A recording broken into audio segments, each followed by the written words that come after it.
one's going to be watching. And they're going to be like, ah, where's Jace? Oh, can you move Jace over a little bit? Do you want me to put This way, this way. No, yeah. You might need to lower him a bit. No, yeah, might have to lower it? lower him. Yeah, we need to... Let's let him kill me, man. In fact, just... Oh, just put it in front It's alright? Down a little. Jab and tap, that's perfect. There we go.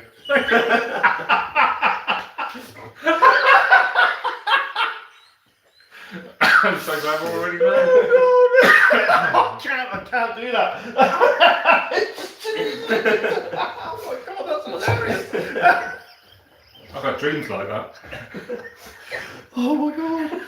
I might take her home tonight and leave it on the end of the bed so when Mrs. wakes up, she'll jump out of her skin. Keep putting it. Even false Jace. Oh my god, that was hilarious. Jesus. It's all downhill from there, isn't it? Oh god, yeah, that worked out really funny. Right, hello everybody. Obviously Jace isn't here. So he's away. So we've got Chris from War Games, Soldiers and Strategy, the magazine. And you're on the editorial team. Yep, on the editorial team. And not an editor. I'm not the editor. Not the editor. And Joe behind here, stepping in. New, obviously, fresh face. And Joe does, no, what did you call him? A regular contributor to the magazine. And one of your, oh, you're a reporter? Yeah, well, we do the live shows with us. Oh, right, okay. We've got a few of those as well. Yeah. So if you haven't checked them out, go and check out War Games, Soldiers and Strategy online. Have you got a Facebook group and stuff? Yeah, Facebook. We have Facebook presence, Instagram presence, and Blue Sky presence. Right. And the magazine covers. Sell yourself. Oh, yes, our magazine has covers. Every issue has a cover. Magazine covers as well. Come back, Jace. Come back. It's not too far away. Magazine covers, well, with a focus on wargaming, but wargaming through history. We go right from ancients up to 20th century. Very occasionally modern, more modern than that, but we tend to cover as many eras as we can with every issue. It comes out every other month. And scales as well. Sorry? Scales? Oh yeah, we tend to cover as many scales as we can. We're talking obviously the... Yeah, 2mm, 6mm, 10mm, 15mm. 2mm? 2mm, yeah, we've quite popular. 2mm. Oh, Strength and Honour is quite popular in 2mm and 6mm. 28mm we love because it photographs really well. Yeah. That's the trouble with a lot of the smaller scales, of course. Occasionally naval battles as well. Air battles. We've got some air battles in the issue coming up in the Greece focus issue. So there's something to look forward to. Even Simon. Hello, Simon.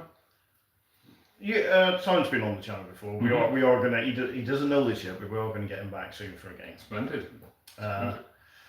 How do? So yeah, say hello to the boys, and we've got like I said, false chips there. When you're watching this, make sure you watch it from the beginning. Tillman, I reckon you could paint those quickly. No, because I try and do the highlights and stuff like that. It's weird doing 2mm stuff. Yeah, I struggle with the. I have to wear glasses to wear the 28mm now. Yeah, just getting old. Yeah, honestly, it's like Why don't you do that? Shut up. Let's just. This is why he does a free. It's like I had a break from painting and I went to paint some Eldar Guardians. I was like, yeah, hang on a minute. I used to be able to see the fingers. Yeah. I was like, Cat, give us your glasses a minute. Put them on. I was like, oh my god, why was it going? I got bifocals because I know how to party. Oh. So it does. Yeah, I find myself doing that now when I'm painting. Oh, and I've got these different thick lenses. Oh, you got glasses? Yeah. So if I'm really doing detail work, I put the thickest lens in, and you can get right in there. I'm still messing it up. I was going to say I'm not good enough painter to warrant that, but I do enjoy modelling more than painting. Usually, I like making stuff, which is great to get to make it in the terrain.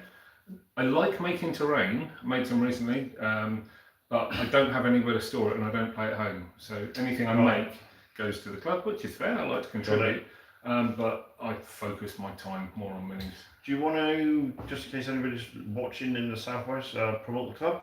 Well, yeah, we're King's Kurzweil Village Hall. Yeah, isn't King's it? Kurzweil Village Hall on Wednesday. I'm trying to think what it technically has a name.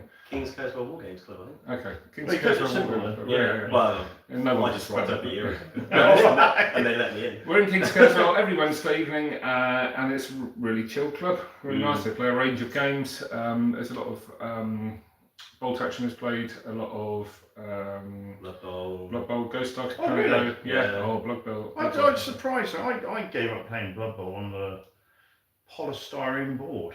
That was the last time I played Blood Bowl. Okay. No, they occasionally run a Blood Bowl league. There's people playing at the moment. It's good. Wow. And of course a bit of 40k. Yeah, fantasy is all sorts. Like literally More time. Really good yeah, more that's time. quite a lot.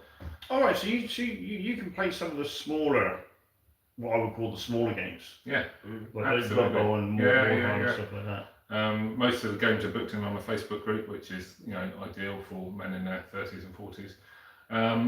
And there's always someone willing to play something. It's good for us, guy. Bloody Stay, Jake. Stop my cutting him, all Do you right? want me to wear it? goes to Jacob Marley hovering over. Sorry, don't wear the mask again. We talked about that. Oh God, no. No. But it means, because for the magazine, Guy and I both go to the club. Yeah. It means if we've got a new game to review, a game to play through, a new game that's come out or on pre-release, it means we can.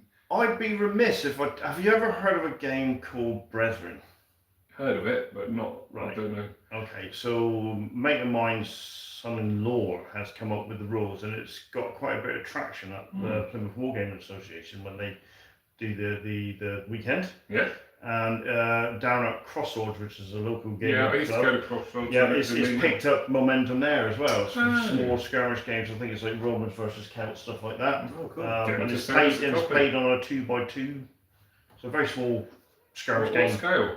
28 mil. Oh, 28 million 2x2. I like that. Yeah, I'm sure it's it's either a 2-foot-by-2-foot game or it's a 4x5. Either way, it's a Yeah, nice, yeah. nice manageable table. But what I'll do is, if you want some details, I'll get hold of my mate and for a contact on you if you want. Yeah, If you no want problem to at help all. him. Yeah. Morning, Josh, mate. Josh?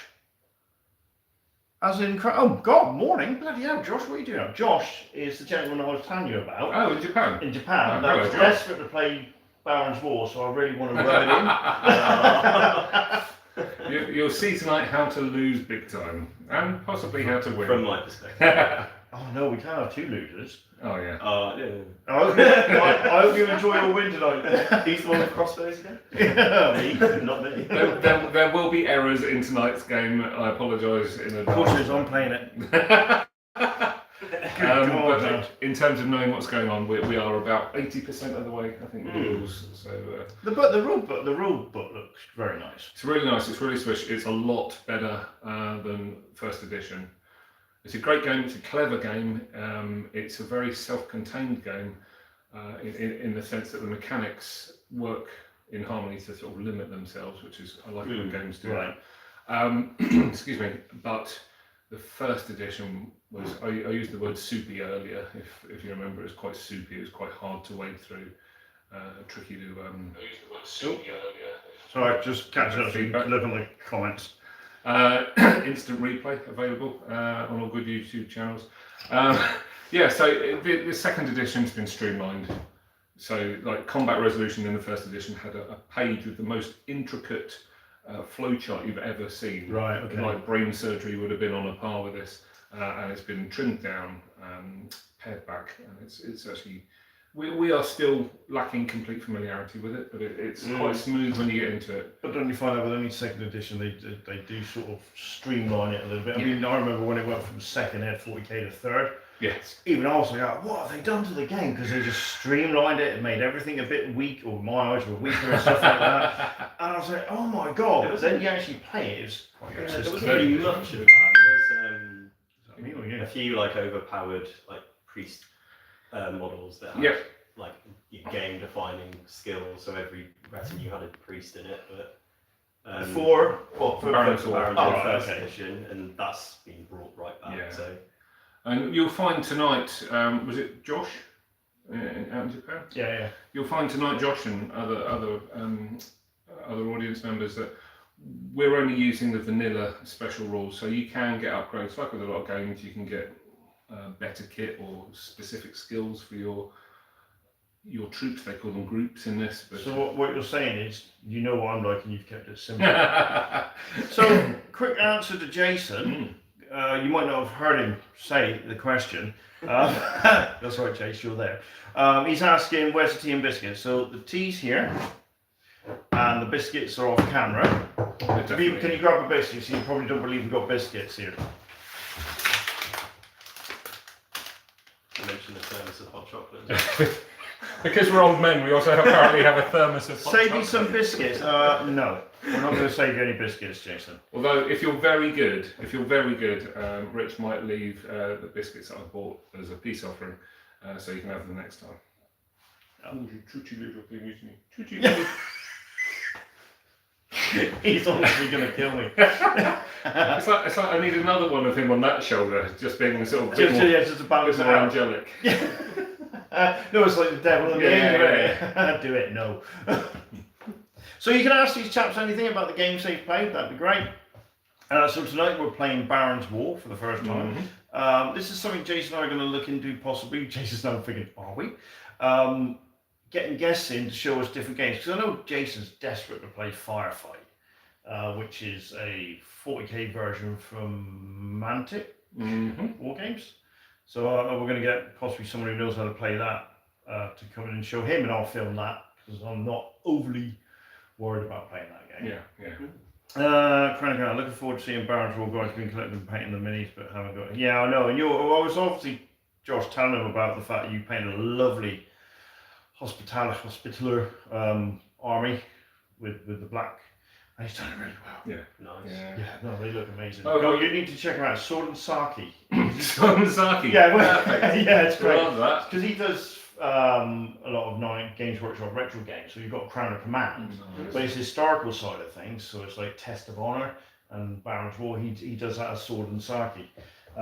So it's worth giving that a check. And he's done some fantastically painted models. A friend of ours at the club is put together a Japanese samurai retinue for Baron's War. Oh, nice. So, yeah, it's a pretty straightforward crossover. I was going to say, They're writing a supplement for Samurai as well. I believe so, yeah. Well, for Baron's War? Yeah. So there's an expansion set coming out. There will be, apparently. Cause put it on his blog on Hub Day. So who's the blog? So Andy Hobday is the brains behind Baron's War. He's gone into partnership with Wargames Atlantic, with Hudson, who runs Wargames Atlantic, so they can, because they are prolific miniature producers. If you've not checked out Wargames Atlantic plastic miniatures, they are fabulous. I think he has, because he was moaning about putting them together the other day. And so they're working together, and there's some really interesting stuff coming, including a shark game.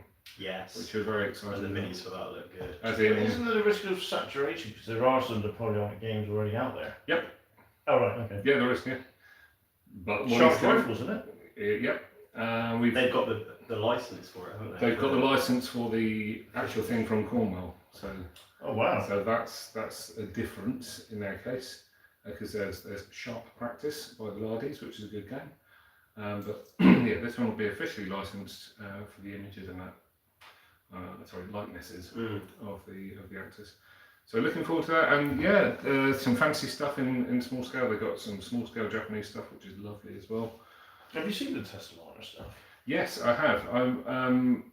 Test of Honor and what was the Greek one that came out around the same time? I can't remember. God, no. But yeah, I think Modelling for Advantage did that.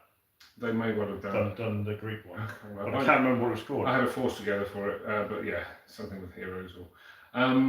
Test of Honor didn't interest me as a setting. I'm not massively into the Japanese history, so I didn't play that. But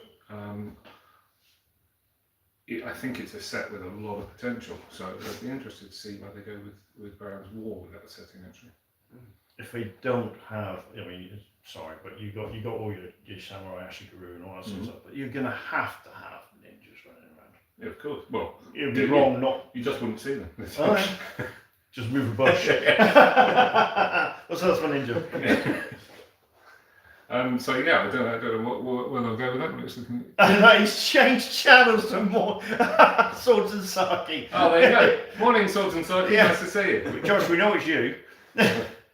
Jay, see you later, mate. No worries. Well, right, now we'll have some biscuits and they get another cup of tea going because Chase is gone. Yeah, and he's going to be watching in the background now. Yeah. In every sense. So he's a ninja. He's just moving along in the bush. Yeah, bloody brilliant. So I am looking forward to this, but obviously we'll talk about more of that when we do the actual battle report. Is there anything I should be aware of with Baron's War? Any particular rule that's going to trip me up? Because I'm coming from the fact that I love archers, but I doubt they're going to be that good. Archers are good enough. So there are some games that I play where you're constantly frustrated because you loose off a set of arrows and they don't do anything. Don't do anything, yeah. In this, they can chip away enough. The thing to remember in this game really is shields are a game changer. If you've got shields, it basically gives you like a saving throw. Right. Like in 40k, a shield save. So your armour save and your shield save. So that can. Joe rolled his eyes there because it went terrible for me. His shields just don't work for some reason. He's made them out of rice paper. I bought the best shields as well, points-wise, large shields, and not working for you. Couldn't roll. So is it? You say chipping away? Is it a case of you don't kill them all outright? No, you just cause damage to the unit as a whole. So every time the units take damage, as in every time the units take a casualty, they not only gain a -1 negative modifier on all of their D10 rolls. It's a D10 system, but they also get pushed back an inch. So it affects the actual, as you can imagine, them kind of stumbling back under a hail of slings or arrows or what have you. So that's an interesting mechanic, which I think sets the game apart a little from others. And those are cumulative as well. So if you lose 3 casualties, and let's say you've got a large enough unit to suck that up, if you lose 3 casualties, you're getting pushed back, I think it's 1 inch plus 3, isn't it? Yeah. So hang on, so you're telling me the unit will get pushed back 4 inches? Yeah. So for even if you don't suffer casualties, would you get pushed back? Yeah. So you suffer casualties, so the minimum then you get pushed back 2 inches? Yeah. But you're telling me every casualty you suffer forces you back another inch? Yeah. So that would make sense because you're thinking, you jump back and give ground. Exactly. Around you. On the one hand, you're impacting the enemy's strength, which is kind of what you want, but you're also impacting their tactical ability, their versatility, and it's making it harder for them to do stuff because they're accumulating these morale penalties. But it's similar to pins in bolt action. It's a bit similar to pins in bolt action. Yeah, it is a bit similar, but they shake them off. Yeah, they shake them off a lot easier. Yeah. Right. Depending on what sort of condition they're in. So the tokens as well, depending on whether a unit's activated. So if like my knights are attacking Chris's knights, if yours like a weary, for instance, they can't attack back. So I get to do my attacks onto Chris's unit, but because he's weary, meaning he's done 2 actions, he's unable to attack back. So the tokens are quite important as well, depending on what your unit's doing. Yeah. But a unit could be weary, but you could command it to give it another action if you use a command action from your Lord or Baron. Right, okay. So it doesn't like stack up the weary. Yeah. What we've It's a noticed. similar sort of thing to one-page rules, where if you fight a round of combat, then you get caught in another round of combat, you've got fatigue. Yeah. So you don't hit back as well as you would have done the first round of combat. Yeah. So it's a similar sort of principle to that. Yeah. I get to be knackered though in armour. Other things to bear in mind: charges. When you charge, it's a random charge distance, which some people love, some people hate. But it's your distance plus DC. Yeah, it's your distance. So you've got a guarantee of your distance plus 1. I'm assuming that's your basic movement. Yeah, basic movement distance plus 1. And pleasingly, movement is affected by equipment, which is nice. Oh god, that's going back to the second act. Yeah, fancy battle. Exactly. So if you're back in the day. But when you go in, when you charge into attack, you have your movement plus D6. But there's a nice little paradiddle on that because if you roll a 6, it gives you a bonus. If you roll a 1, it gives you a disadvantage. So and the more armor you got, the slower you're going to be. Yes, although that's a fairly limited system, but it does mean that light troops can manoeuvre around. So your unarmored archers are quite rapid. Yeah. So what's the I'll tell you, we're going to talk about it here. Yes. What's the base movement of your troops?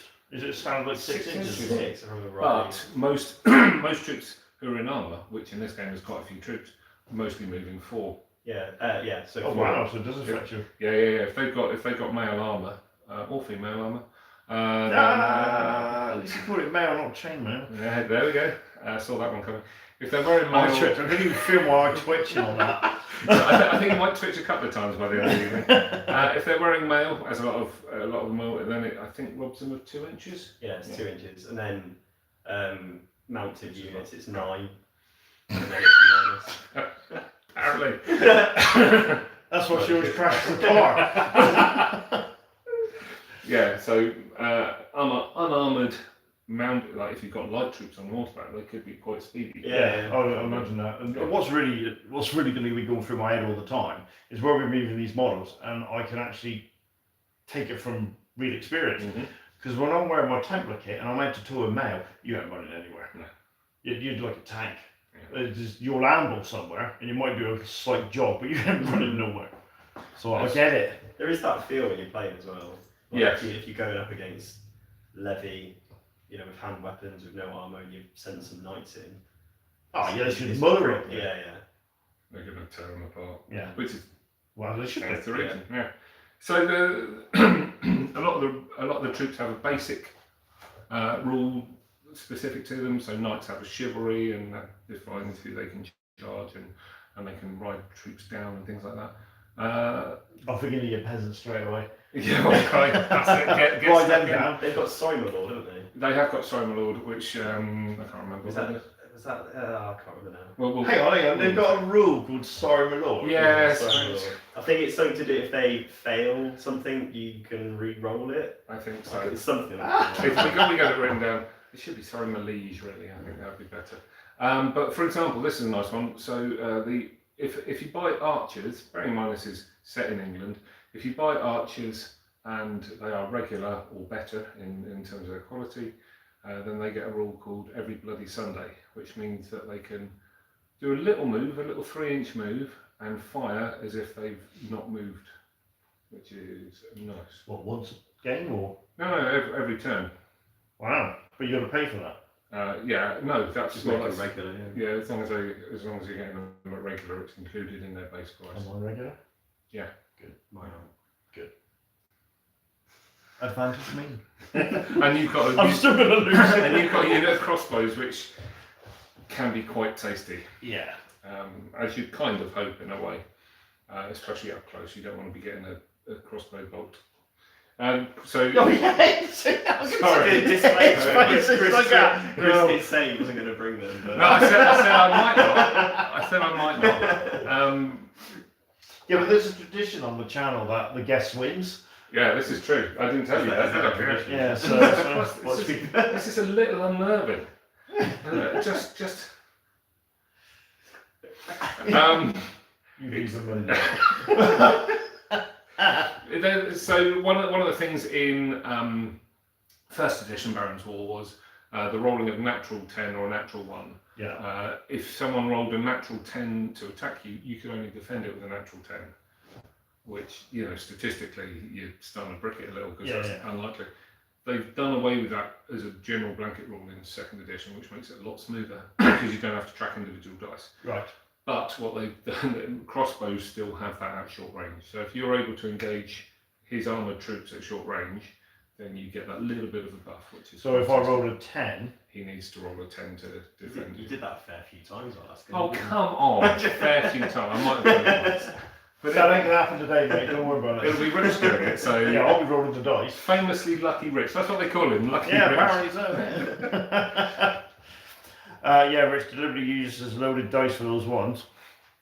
Yeah, I said I wanted to land on ones, Mhm. so the 6 would show, and they misinterpreted it, so it would land on ones. There you go. Yeah, you displeased the gods. Yeah.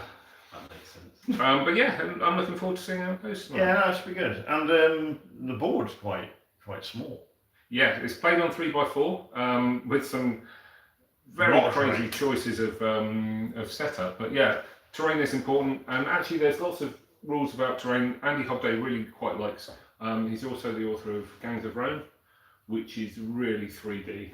It's got a lot of up and down movement. It's a brilliant game. It's a really, really good game. Really low model count, like 6 models. In a game. Really? Yeah. And they're good models as well. So look out for that. Did you say Gangs of Rome? Gangs of Rome. Gangs of Rome. So this is not Roman Legionnaires running No. It finds its origin in the series Rome, which right. Yes, I remember that. So it's like that. It's gangs running around the streets of Rome. They did a starter set for that recently, didn't they? Yes. Two-side starter set. So have you ever played? Is it Warlords of Airware or something? Nowhere. I've played it once. I'm not massively into fantasy. Right. But Erewhon, Lords of Erewhon. I've played it, but it's. But if fantasy's not your Fantasy's thing, not really my thing. No. Although I don't mind it, once in a while.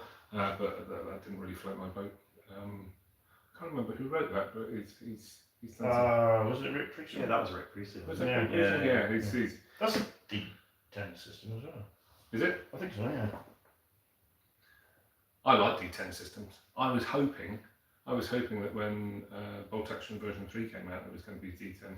Is this because it would give you more modifiers, flexibility, It gives it a larger range. Now, there are many people who will shoot me down for this, but I just like D10 systems personally. And Gates of Antares, which is clearly based in Bolt Action, that's a D10 system. It's a really nice system. That's a Mantic game, isn't it? No. Isn't it? No, it's Warlord. I'm getting confused with Firefight. Yeah. Because Firefight's on the D8 basis, isn't it? Ooh. Yeah, no, because we had Tom from Exploding 8 up to show us the skirmish version, Dead Zone I think it was called, and that was a D8 system, and if you rolled an 8, you got additional hits, hence it was an Exploding 8. Right.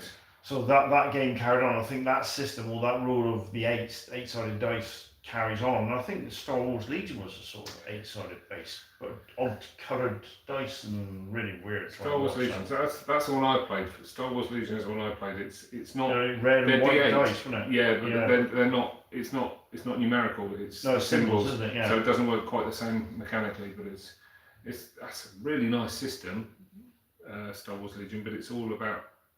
It's like collectible cards. It's all about having the right combination of things. Yeah, we laughed because Jason was like, I hate playing games with loads of cards and that. And then we looked down at our second ed board. And I was like, oh, right, okay. Yeah, because that's the thing that put us off 40k. Constant updates and missions and decks. Well, actually, the decks were a laugh, actually, but because you put out, that's a table setup we got to do today, or the deployment zone. But then they got to the point where you have to measure out the terrain. It's all going to be set a certain way for a certain mission. It takes the fun out of it. Well, that was weird. It was at Beachhead last year. The Wargame show in Bournemouth, which is excellent, by the way, if you're in the southwest. I think James went to that. Oh, perfect. I'll let anyone in these days. No, apparently he was recognised as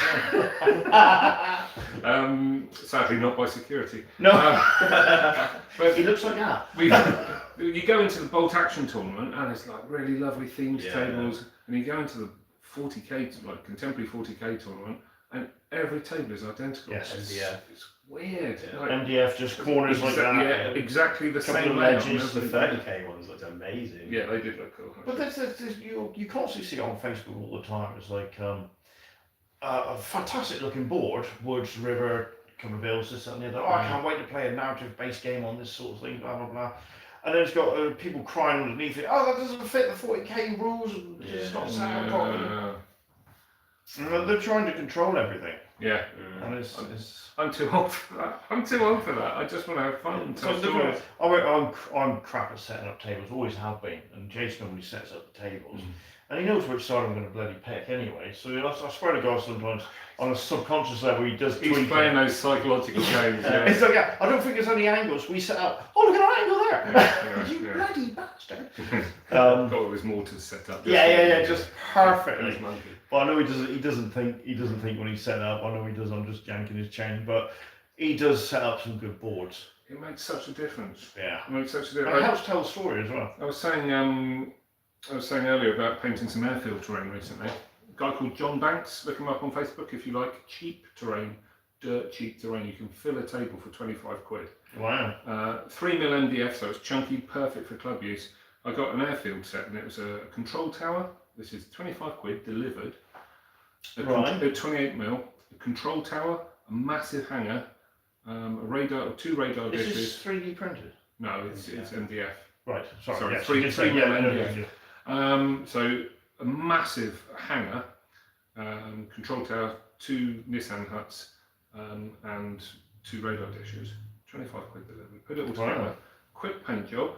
Sprayed it in camouflage because that's what a lot of airfield buildings would have had. Put some jungle trees around it, and it looks beautiful. It looks Wow. And from a competitive point of view, it's a hellhole because you've got this long open space of runway. Since then, our friend at the club, Sam, has brought some matting and put some runway down. It's beautiful. And the plane. And the plane, yeah, he's got the plane as well. Yes, well, it is an airfield. Exactly. Yeah, it looks stunning. It looks fabulous. I'll show you some pictures later. For very little cost. That's good. But from a competitive point of view, it's a nightmare because there's a big open space in the middle. But it was so much fun to play because it just tells a story, doesn't it? You can make the story fit the terrain, which is what you should. Which is what you should really do. I should point out tonight, Joe has very kindly supplied some terrain, including some walls which are pretty anachronistic, but we're letting that. We're going to let that slide on account of the fact he's brought some really cool hedges up. And some really nice. No, actually, those hedges, right, in all seriousness, those hedges look great. Oh, I know you said they're starting to fall apart, but what you've done there is sort of what we need to make. And it's just folded up scouring pad, isn't it? Yeah. Scouring pad with some With a lot of flock glued onto it. Yep. How did you glue the flock on? No need to use language like that. You Spray flocker. adhesive. What a bunch of flockers. Spray adhesive. See, spot the primary school teacher. Yeah. Spray glue. So we got a spray adhesive, really? I would have known. I've never been able to control that. It just goes everywhere. Yeah, you did go everywhere. Oh, right. I got it from the range. Other shops are available. Yeah. Well, if you're in the southwest, I mean, you could do worse. Well, yeah. Yeah, let's face it, everybody goes there. But you do the spray adhesive. And just dip them in the flock and pull it out. Don't you just squeeze it on? Yeah, squeeze it on. Yeah. Yeah. There's a way of sealing it in, though, isn't it? That's what I haven't done. That's why it's falling apart. Yeah, we were talking about this earlier. For me, when I've made flock stuff before, I use a watered down PVA with a drop of washing up liquid to break the surface tension, and that does a really good job of sealing. Because we had some, I'm probably going to get him to make some hedges. I haven't contacted you yet, but we got a guy called Andrea. He's made some really nice stuff. Yeah. He's and the hills he's made and the basis for the trees, he's actually flocked it and then, like you say, sprayed it like loads of times. And the sandbagging place which he got, you could do that across the sand, don't come off. No. He sprayed it so many times with the PVA glue. It's just that's a it's job. rock hard. The only trouble I found with PVA is if you do it over a big base, when it dries, it contracts and it will start to warp. Thankfully, this is so you got the base is sort of like that, and the walls in the middle, so you've only got like a small lip around it. Yeah. So it doesn't matter too much. I know what you're saying. If you spray too much, yeah, it caught me out in the past. well, it happens, doesn't it? Yeah. I mean, have you ever looked at the cheap terrain? Well, you got Mel from the Terrain Tutor now. Yeah. But whose book is fabulous, by the way. Yes, I want to get that. Terrain techniques. But I got the back in the day. I got the Wargames book, How to Make Terrain. Classic. Yeah. I mean, it's just making cardboard, and it's just turn. You got the turn it that way, so it stops it warping. Just silly little things like that. Putting glue on the bottom of the base also works apparently. As in with the PVA, if it's warping, you put glue on the bottom and it will warp it back. no. Apparently so. I've not tried it because I've stopped making terrain like that. But yeah, try it. Let us know. Or let him know. You said you make terrain. Yeah, but not gluing lots of stuff on the PVA. So what sort of terrain do you make then? Whatever I get sent a lot of stuff to make for the magazine. Oh right. Yeah. As in you don't make it from scratch. No. Right. I have done in the past, but no. I mostly. I have time for that now. I mostly just make kits because we have a lot of kits to review, which is good fun. I love making them. All right, I was saying. So you actually do reviews on kits. Yeah. We do reviews on kits. We do reviews on 3D prints as well. We do reviews on books, games, and of course models. We've always got quite a significant review section on models in each. And you get involved in this. Yeah, games. I review Baron's War. Last one was K47. Oh yeah, Conflict 47. Oh, His it's review- not really floating my boat. His that. review was so good, it actually made me want to play it. And After you had already played. after I'd already played it. Yeah, we did. So every issue we do not only review games, but we also do a let's play where we play through it and give our thoughts on it. Yes, Josh. Apparently we're doing 589 points, and I have a pennant, not a banner. There we I go. got told off. You heard it here first. Yeah. Which is 500 points. So which is one pennant more than Joe's got, sadly. So yeah. So I got a big waving flag, and Joe there hasn't got nothing. nothing. Although the nature of the game is such that your pennant and your command group is quite static, Oh, right, okay. whereas his is going to be charging around trying to kill people. Well, I got knights, so. Yeah, but they're not in charge. So. Well, the difference is So they're doing the like issuing commands. So yeah, I've got if his extra- knights charge off, they take their command bubble with them, so they've got no one So around you to give me benefit. a bit of from a it. defensive army then. Not necessarily. You've got a bit of striking power. You got those horses are quite tasty if you can get them in. Our Well, game- look our like game's if. over by then. If I can get I mean, what you might do is just stand there, Joe will throw everything at you, and you can just mince Kill it it. all, yeah. Thanks, Joe. But well, see, one of the things about Baron's War Second Edition in particular is there is a massive choice of not only setup, but a massive choice of stories to play through as well. So we'll And roll it missions. randomly if Yeah, that's all I right. flipped through the book. There was like 7 missions, I think it's 14 more- missions. 14, Yeah. something like that. So So- we'll roll it randomly and just see what happens. If So, you Josh, we don't know what we're doing, but obviously this will be up on tomorrow. any level, we do not know what we're doing. Our last game was Kill the Traitor, and I love that one. Yeah, that was That really was a good. really fun Yeah, game. the traitor died. Traitor died. Traitor died. And I'm assuming And we had a traitor off as 1-year-old well, man. yeah. Yeah. Oh my god, look. So you had to try and kill one of the opposition's traitors. You had to find them and kill them. It's fun. They're good. As I said when we were setting up, and for I say listeners because I'm used to doing WSS podcast. Listen to it on all your favourite podcast places. Shameless plug. Actually, I don't think it is, but I think it's mostly just on the WSS website. That's on Audible. Oh, there you go, on Audible. But as I'm used to saying listeners, Yeah. but It's on Spotify. lovely YouTube members. Yeah, what was I saying? Christ. Something Oh, we weren't listening. Something about Something. Baron's War. Baron's War. Yeah, Baron's War is great. Started so well. It's such a good one. You lost your train of I thought. lost my didn't train of thought. It's gone off into the bushes. Derailment. There we go. It you? would See, have now been, we're all thinking about what he was it would have saying. been the most apposite and perfect point Yeah, ever made you were in the really history gearing of up to it. YouTube. Yeah, you were. Yeah. We were all tenderons. It'll come back to me in an hour. We shouldn't have interrupted.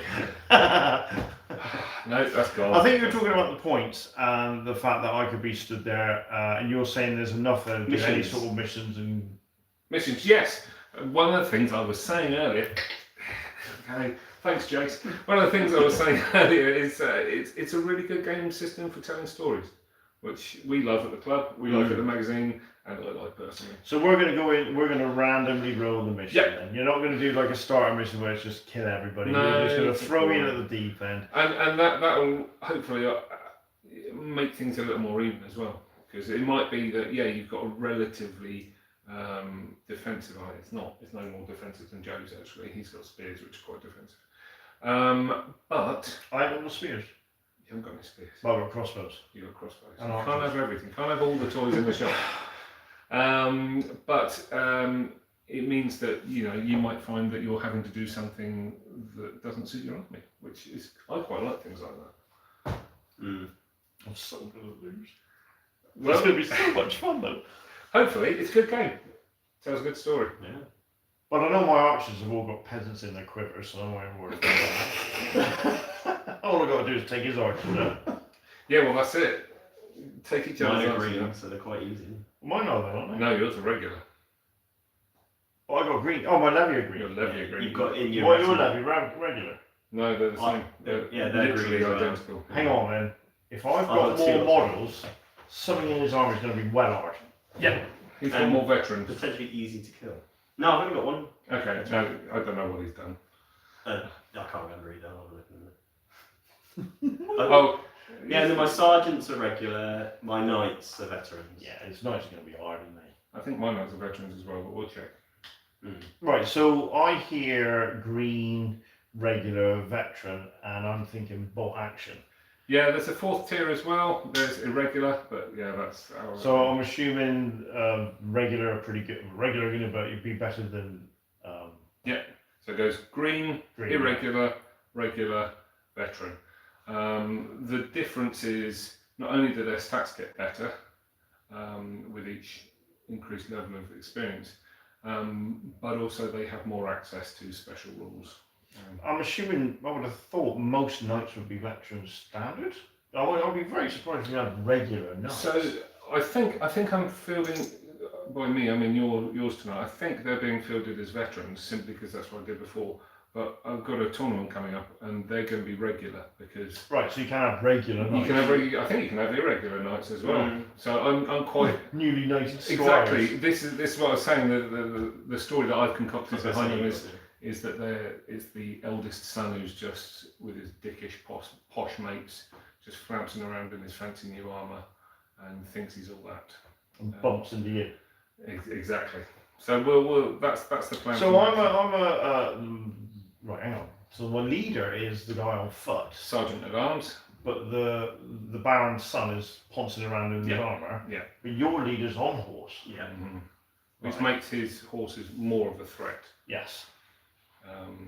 And you don't have lancers, do you? No, they're there. They're on the model, but they're not. They don't have them.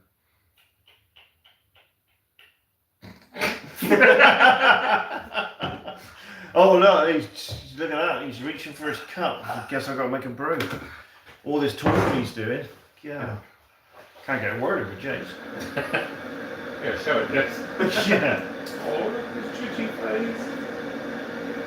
Why do you? There's a lot of salt and pepper there. I can't talk though. It looks like it's been around for a bit. Yeah, it's like you say. It's a well loved. Yeah. You can get these on a pillow as well, by the way, for our shop. Yeah, so ages ago, Jace could make it.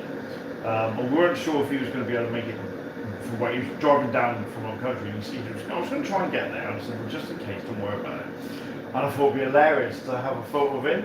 And what I did was I was sat here by myself, and someone said, "Is Jace there?" I said, "Well, oddly enough, he is." And I reached over like that and just pulled that out. Jace has never looked happier. Yeah, I know. Look at it. I still think what you did at the beginning was hilarious. For those of you who missed it. Oh my god. So Joe put it there and lowered it down. It's wrong with it.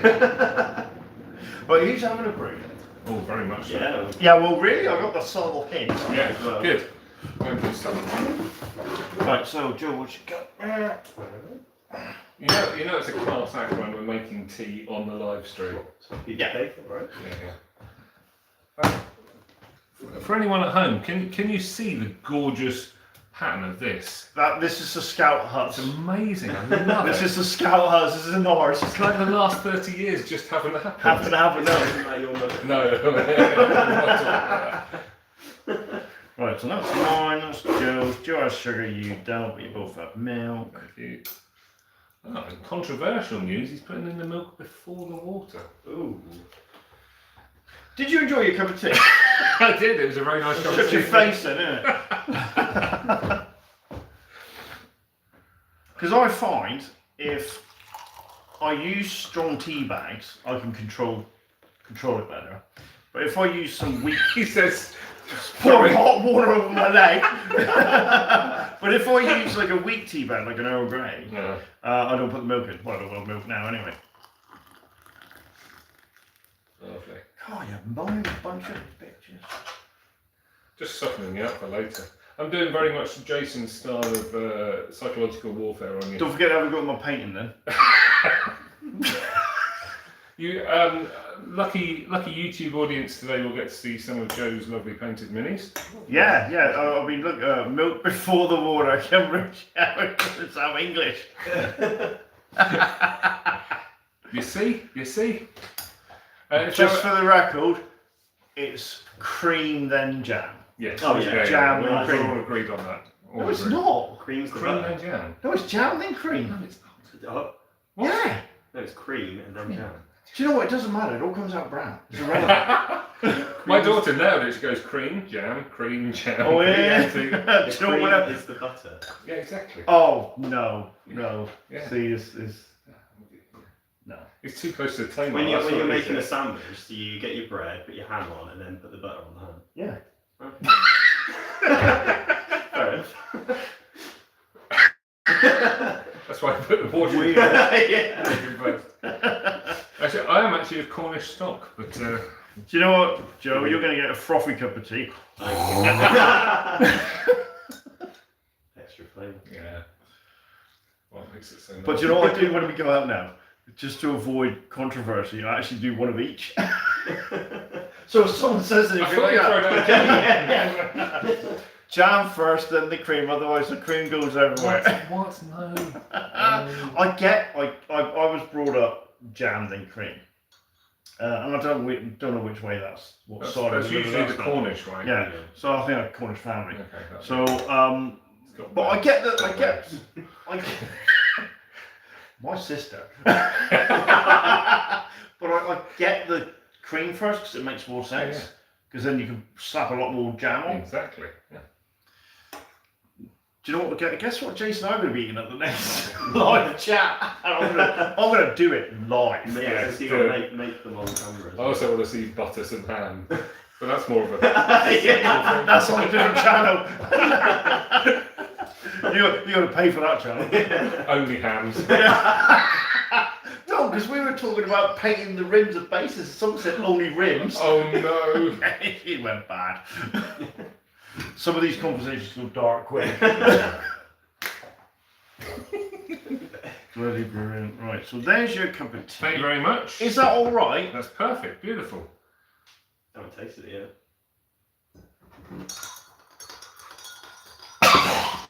Oh, it's perfect. That'll be arsenic. Get it down your lad, you'll be right. Building up a You know we were resilience talking to about ninjas? I'm alright for now. I'll Yes. have one later. But... Yeah. There you go. Cheers, mate. Thank you. Have you seen, this is a weird thing to say, maybe on YouTube. Have you seen Joe's tattoo on his leg?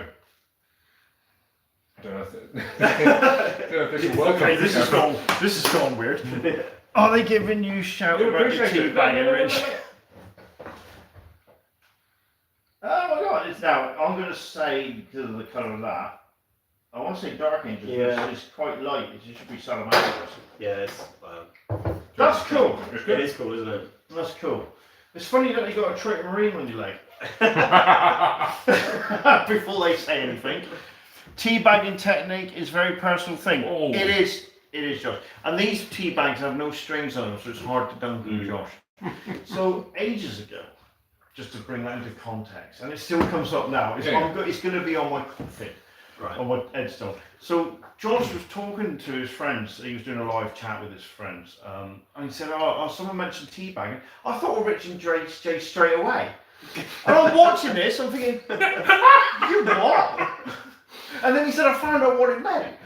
I thought, "I am that." So the next time we done a live chat, I'm there with a tea bag doing that. no. And if you look at our logo, right, it's got Bring 'em Back, which is the dice tray. It's got some dice and cups and that. At the very top, 2 tea bags. Oh. Have you never known it? No, I've not noticed. Clearly I've led a show And to it that keeps one. getting brought up, and I don't know why. 'Cause I'd imagine. I don't That's fine. do that. I make good cups of tea, Great apparently. cup of tea, yeah. But Josh brings it up all the time. Just stick to your sake, Josh. Dark Angels aren't traders so much as secret case followers. There you go. So I've been enjoying your second edition stuff recently. It's been different to do. It's The fun. narrative sort of based thing. I was playing that as a sort of 13, 14-year-old and just trying to wrap your head around all those different, that interplay of different special rules and X trumps Y and so-and-so's got this in the psychic phase and it's just, like things like rolling to damage a dreadnought. And you're like, I hit its location. spleen. What do I need to penetrate its spleen? Of knee capture. You can now limp D3 inches. I had a guy ram one of my dreadnoughts with his tank. And we joked about it because after ramming it, I didn't do any damage to him, but he damaged the Dreadnought, and my Eldar Dreadnought could only limp D3 inches because he damaged it. We reckon he'd roll over his toes. Like, To be honest, those Eldar Dreadnoughts are so spindly. It'd be amazing if they didn't just collapse into a heap if they'd been round. yeah, but what they're made of is meant to be quite strong anyway. Oh, okay. Wraithbone's meant to be quite a durable substance. But yeah, it was it's going back to it, you're like, oh my god. And then you look back and think, oh, we did that wrong all these years. It's mental. Yeah. Why Dark Angels though? Just I've always liked that. The heraldry of it. Dark Angels, it's just they're my Space Marines, but I'm Imperial Guard, my army. What edition? Third. Right, so you never played the crazy second No, then? start with third. Second was insane. Yeah, but third got a lot of people into it, like eighth did. I've only just last week I found all my old third edition books, which is really nice. I had them in storage. I thought I'd got rid of them, so it's nice to. So have you still got an army? I have, yeah. Third edition army? For a teenager that was playing. Yeah. So I've got Valhallans. Oh wow! Yeah. Metal Yeah. Valhalla. Metal Valhallans. You're sitting on a small fortune. I know. And there's more of them in my parents' loft, which I need to find. So. Well, Where do your parents live again? yeah. Do you know what I used to keep saying to Jason? No, See I on died Facebook, you told me. all the places everybody goes up in the loft, look what I found in the loft, Yeah. I'll clear out the garage, look what I found. And I said to Jason one day, I said, bloody hell, what a... So we've had to clear out the loft because we're having the house rewired.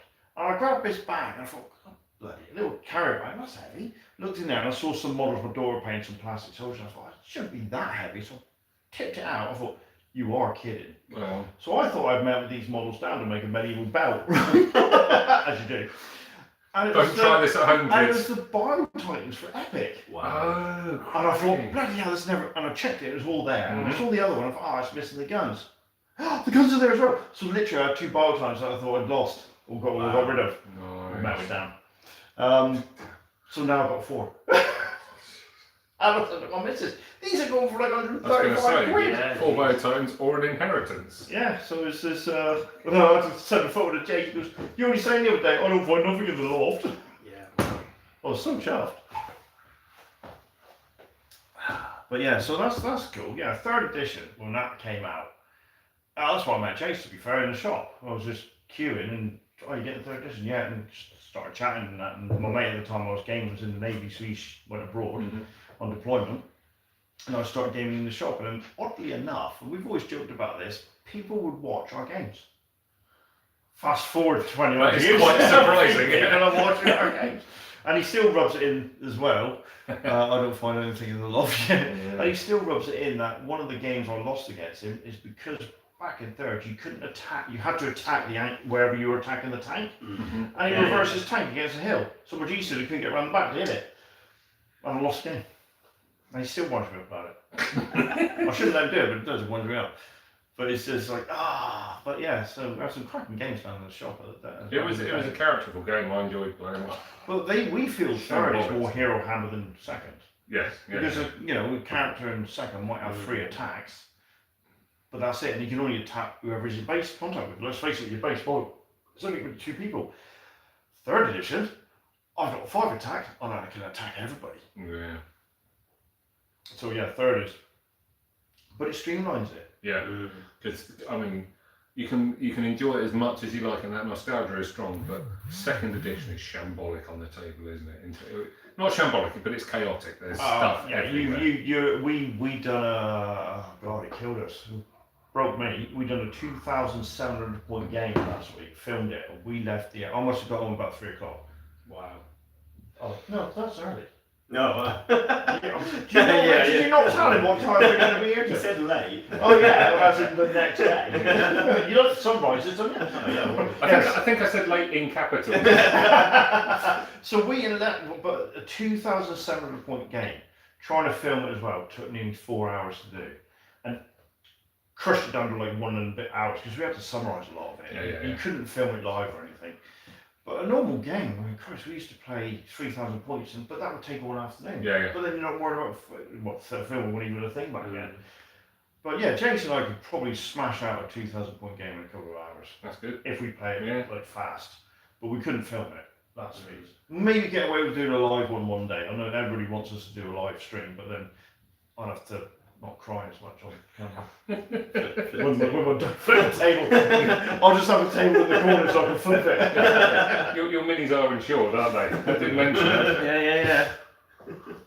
So third was good, surprisingly good to go back to, and we've always said that it gives us so much character. You suddenly see a different way of fielding the army. Yeah. Blood Angels fielded different from Dark Angels. I mean, I went dark.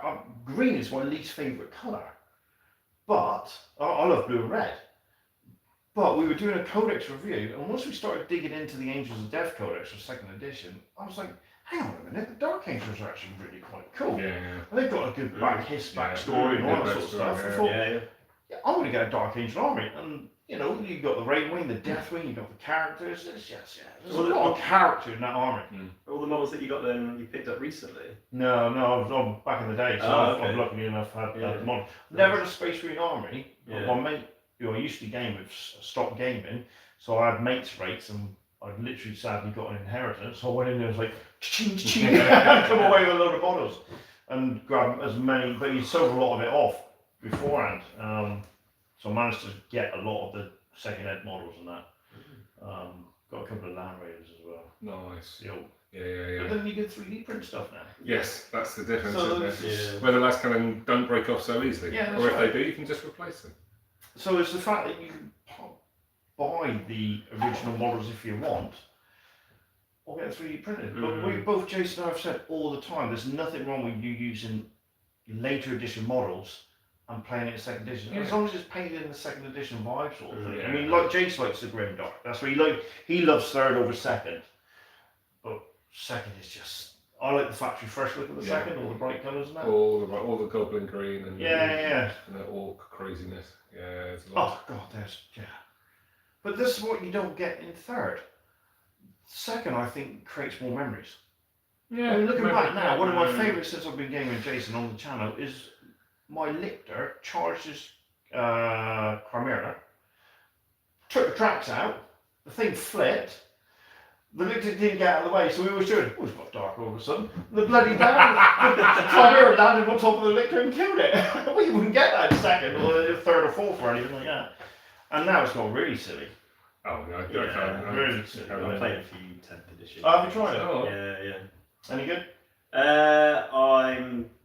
The first game I've enjoyed, bearing in mind it's the second year of 10th edition now, was a couple of weeks ago, and it's just there's so much admin, it feels. Yeah. Like so much admin and silly terrain rules, the funnel system and the funnel system. Yeah, so like it's not true line of sight, it's like a funnel. Oh. So you've got even if you can see this huge knight behind this building, there's a funnel there. But the thing is, one of the best. No, you haven't played it because you don't play fantasy. One of the best game mechanics we have ever come across, and it stops so many arguments. 4th edition in 40k, it was true line of sight. So we was getting down and trying. I can just see the antenna of that model, so I can shoot it. The arguments we had over that. So Kings of War, let's got rid of all that. Every unit has a size, and every piece of terrain has a size. Now, most of them, what they'll do is they'll have, back in the old days, you had just a flat bit of green cardboard saying that's a hill, and you might have about 2 or 3. So your hill, what height's that? That's height 3. Right, so anything that's height 2 can't see over it.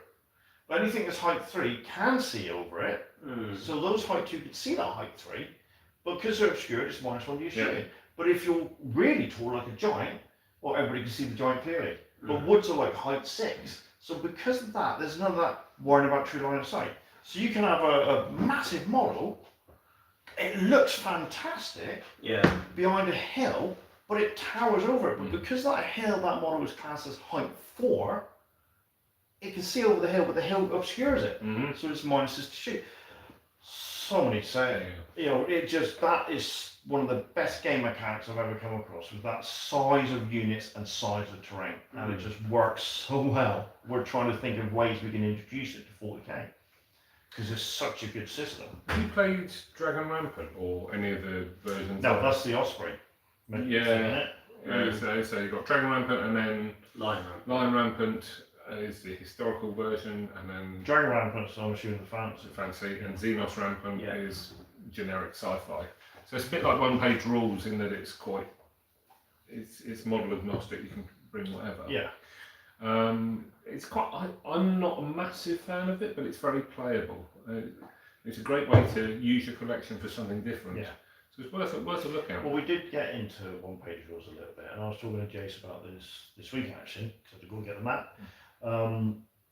And we were saying when we started playing it, it was great. It was very basic, this, that, and the other. But all of a sudden, like whenever Games Workshop change something or bring a new model out, they try and match it. And because we've missed playing it a couple of times, we're so far behind now. We're not thinking, well, we probably won't do it anymore. I really enjoyed.